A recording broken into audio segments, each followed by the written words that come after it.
उत्तराखंड में हजारों परिवार हैं जिनके घर में फोन आया, पापा शहीद हो गए, चाचा शहीद हो गए। रिश्ता है आपके बीच में, मेरे बीच में, इसलिए मैं खुल के बोल सकता हूं आपके साथ। आपने देखा होगा गंगा में बहुत लोगों ने स्नान किया, मगर ऐसा लगता है कि इतिहास में सिर्फ एक व्यक्ति ने गंगा में स्नान किया है, वो नरेंद्र मोदी, और किसी ने नहीं किया। बस एक व्यक्ति, और कोई गंगा में स्नान नहीं करता। वहां पे भैया योगी जी को परमिशन नहीं दी, बाकी को छोड़ो।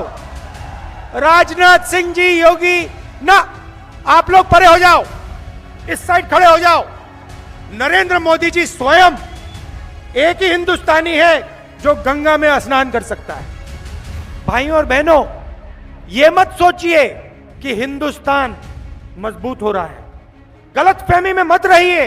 हेलीकॉप्टर, हवाई जहाज, तोप से देश मजबूत नहीं होता। देश मजबूत जब होता है जब देश का नागरिक मजबूत होता है, जब देश की जनता बिना डरे, बिना झिझके, बिना घबराए काम कर सकती है, जब देश की आवाज देश में चारों तरफ आसानी से बिना डरे बोल सकती है, तब देश मजबूत होता है। तो एक तरफ आप देश को बांटते हो और दूसरी तरफ जो देश की आर्थिक शक्ति है उसको आप नष्ट करते हो। मैं वो दिन कभी नहीं भूल सकता हूं जब मुझे स्कूल में बताया गया कि इंदिरा गांधी जी को 32 गोलियां लगी हैं। मैं भूल नहीं सकता। आपके जेब में से पैसा निकलता है पेट्रोल पंप में, सीधा वो पेट्रोल पंप से इनके जेब में जाता है, और ये नरेंद्र मोदी जी की मार्केटिंग नरेंद्र मोदी जी के लिए करते हैं। मुझे वो दिन याद आया, 31 अक्टूबर, जब मेरी दादी इस देश के लिए शहीद हुई, और मुझे फिर 21 मई याद आया, जिस दिन मेरे पिता इस देश के लिए शहीद हुए। कुर्बानी का रिश्ता है मेरा और आपका। जो कुर्बानी उत्तराखंड के हजारों परिवारों ने दी है, वो ही कुर्बानी मेरे परिवार ने दी है। और जो यहां लोग खड़े हैं जिन्होंने अपना खून खोया है, अपना खून दिया है, वो इस रिश्ते को बहुत अच्छी तरह समझेंगे। मगर और जो सेना में है, एयरफोर्स में, नेवी में, उन परिवारों को यह बात बहुत गहराई से समझ आएगी। पिता को खोना, भाई को खोना, आप लोग जानते हो, समझते हो।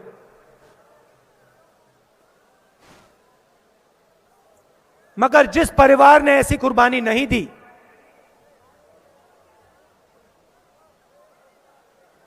जिस व्यक्ति ने ऐसी कुर्बानी नहीं दी, उनको यह बात समझ कभी नहीं आ सकती।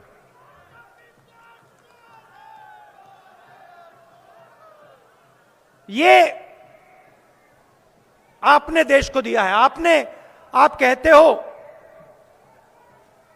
कभी कभी मैं यहां आता हूं, आप कहते हो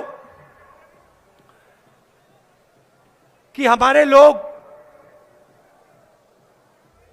बॉर्डर पे खड़े होते हैं, हमारे लोग सेना में, एयरफोर्स में, नेवी में। आपको दूसरे तरीके से बोलना चाहिए। आपको यह बोलना चाहिए कि उत्तराखंड ने हिंदुस्तान को सबसे ज्यादा अपना खून दिया है और देता रहेगा।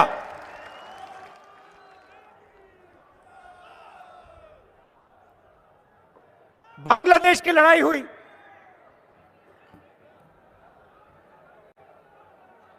तेरह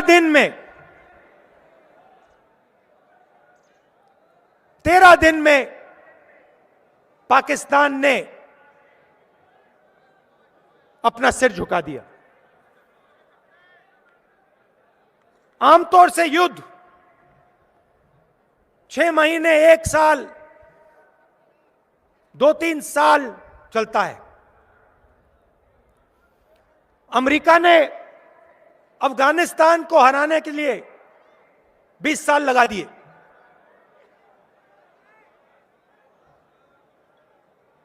हिंदुस्तान ने पाकिस्तान को 13 दिन में हरा दिया। मगर हमें भूलना नहीं चाहिए, और जो बांग्लादेश में 1971 में हुआ उसे गहराई से समझना चाहिए। हुआ क्या, मैं आपको बताता हूं। एक तरफ हिंदुस्तान एक होके, एक आवाज के साथ, सब मिलकर खड़ा हुआ। कोई कहता है सेना ने लड़ाई जितवाई, कोई कहता है पॉलिटिकल लीडरशिप ने लड़ाई जितवाई, कोई कहता है नेवी ने लड़ाई जितवाई, कोई कहता है एयरफोर्स ने लड़ाई जितवाई। नहीं, हिंदुस्तान के हर व्यक्ति ने, हर जात ने, हर धर्म में एक साथ मिलकर पाकिस्तान को हराया।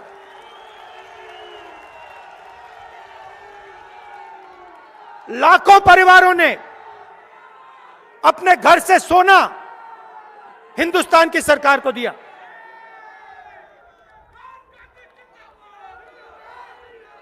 बिना बहाने, बिना एक शब्द, बिना मांगे लाखों लोगों ने अपना सोना, घर का सोना सरकार को दे दिया। और यहां स्टेज पे हमारी लीडरशिप बैठी है।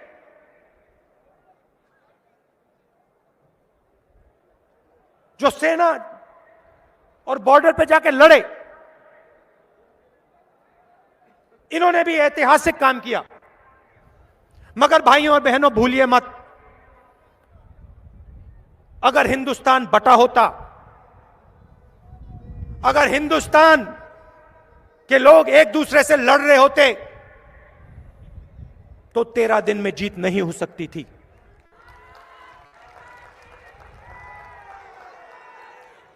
दूसरी बात, 13 दिन में जीत क्यों हुई? क्योंकि भाई और बहनों, पाकिस्तान बटा हुआ था। पाकिस्तान के अंदर लड़ाई थी। ईस्ट पाकिस्तान और वेस्ट पाकिस्तान के अंदर लड़ाई थी। पाकिस्तान कमजोर था। यह सबसे जरूरी लेसन है। जब हिंदुस्तान एक होकर खड़ा होता है, एक आवाज से बोलता है, तो अमेरिका की 7th फ्लीट घूमकर वापस चली जाती है। कोई खड़ा नहीं हो सकता इस देश के सामने। अगर यह देश एक साथ मिलकर एक आवाज के साथ बोलता है, कोई शक्ति नहीं है दुनिया में। भाइयों और बहनों, दुख की बात क्या है? आज देश को बांटा जा रहा है, देश को कमजोर किया जा रहा है, कमजोर किया जा रहा है। एक भाई को दूसरे भाई से लड़ाया जा रहा है। एक भाई दूसरे भाई को डरा रहा है। कमजोर लोगों को मारा जा रहा है और पूरी की पूरी सरकार 2-3 लोगों के लिए, 2-3 पूंजीपतियों के लिए चलाई जा रही है।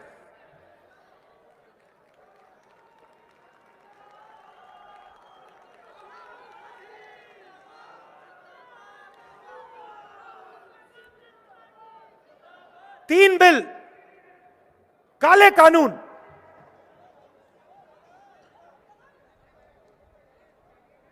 किसानों के खिलाफ, उनकी मदद करने के नहीं, उनको खत्म करने के लिए बनाए गए।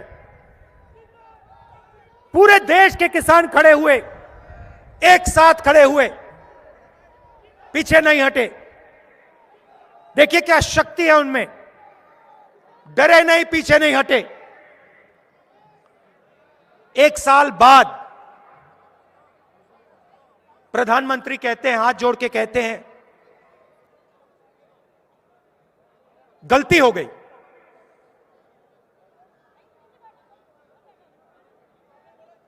माफी मांगता हूं।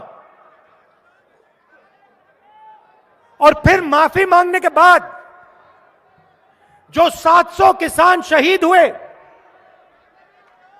उनके बारे में बीजेपी के लोग पार्लियामेंट में कहते हैं कि कोई शहीद नहीं हुआ, एक किसान की मृत्यु नहीं हुई। पंजाब की सरकार ने 400 किसानों को कंपनसेशन दिया। मैंने लिस्ट निकालकर पार्लियामेंट में रख दी, कहा ये देखो, ये है पंजाब के 400 किसान, हरियाणा के 70 किसान, इनको आप कंपनसेशन दीजिए। कंपनसेशन तक नहीं दी। किसके लिए काम किया जा रहा था? भाइयों और बहनों, यह गलती नहीं थी, यह साजिश थी। किसके लिए किया जा रहा था? दो उद्योगपतियों के लिए, 2-3 उद्योगपतियों के लिए। हिंदुस्तान के हर एक किसान की आमदनी की मेहनत उनसे छीनी जा रही थी। कांग्रेस पार्टी खड़ी हुई, किसान खड़े हुए, बाकी विपक्ष के लोग खड़े हुए, इसीलिए प्रधानमंत्री ने माफी मांगी।